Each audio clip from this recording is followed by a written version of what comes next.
At the fragile boundary where human settlements fade into wilderness, a lone village dog moves cautiously through the early morning haze, its paws silent against damp earth, its senses sharpened by hunger and instinct. This is not a predator born of the wild, but survival has blurred the line between domestication and feral necessity. Rib bones press against its skin, its coat is rough with dust and scars, and its eyes scan constantly for movement, sound, or scent that might promise food. The forest at dawn is deceptive, beautiful yet unforgiving, and every rustle carries meaning. Somewhere nearby, the undergrowth stirs, not with the frantic motion of prey fleeing, but with the slow, deliberate movement of animals that fear little. Emerging from behind fallen logs and thorny bushes, a small group of porcupines advances methodically, their heavy bodies low to the ground, their backs crowned with thousands of sharp, hardened quills that glisten faintly in the slanted light. Porcupines are not hunters, they do not chase or ambush. Instead, they rely on one of nature's most effective defenses, a living armor that turns attackers into victims. The dog freezes, head lowered, nostrils flaring. Hunger pushes it forward, but instinct hesitates. Unlike deer or rodents, these creatures do not run. They stand their ground, communicating silently through posture and motion.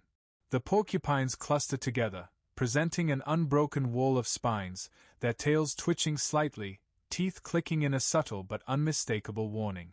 The dog circles, testing angles, searching for weakness, its muscles tense and ready. This is not a planned attack, it is a gamble born of desperation. With a sudden burst of speed, the dog lunges, snapping at the nearest body, but the porcupines react instantly, rotating their backs toward the threat. The dog's muzzle barely makes contact before pain explodes across its nose.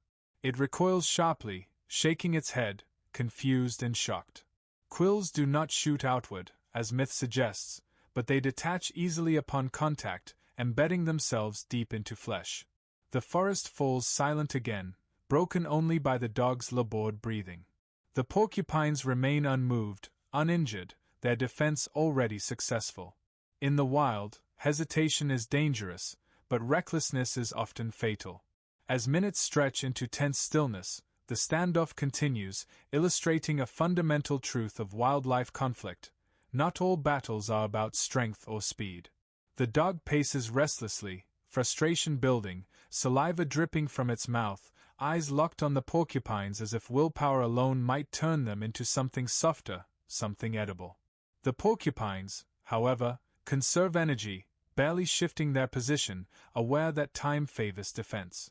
They are herbivores, slow-moving and seemingly vulnerable, yet evolution has crafted them into one of the most well-protected mammals on land. Each quill is barbed, designed to lodge deeper with movement, turning every retreat by an attacker into additional injury. Driven by hunger, the dog attempts a second approach, this time from the side, hoping to avoid the lethal wall of spines. But one porcupine breaks formation and advances unexpectedly, slamming its quilled back toward the dog with surprising force. The dog yelps, stumbling backward as several quills pierce its shoulder and foreleg. Pain replaces hunger as the dominant sensation, sharp and unrelenting. The dog growls, more in frustration than aggression, its confidence eroding with every failed attempt. Blood begins to seep where quills have lodged, and movement becomes stiff, awkward. Still, the porcupines do not pursue. They do not need to. Their objective is not dominance, but survival. Slowly, methodically, they begin to retreat toward denser vegetation, never exposing their vulnerable fronts. The dog sits briefly, panting heavily, eyes darting between the retreating shapes and the surrounding forest. Every instinct screams conflict, chase or withdraw, fight or live. In the wild, many predators die not from starvation, but from injuries sustained during failed hunts. Infection, immobility, and exhaustion often follow. The dog stands again, limping slightly, and with a final surge of desperation, rushes forward once more, aiming instinctively for the head, the one place it believes might not be armored. But the porcupine turns with practiced precision, quills scraping across the dog's muzzle. The pain is immediate and overwhelming. The dog collapses onto its side, howling softly, rolling in the dirt as its body attempts to dislodge the embedded spines, each movement only driving them deeper. The porcupines vanish into the undergrowth, their slow retreat unbroken, their defense absolute. The encounter ends not with a kill, but with a lesson written in pain.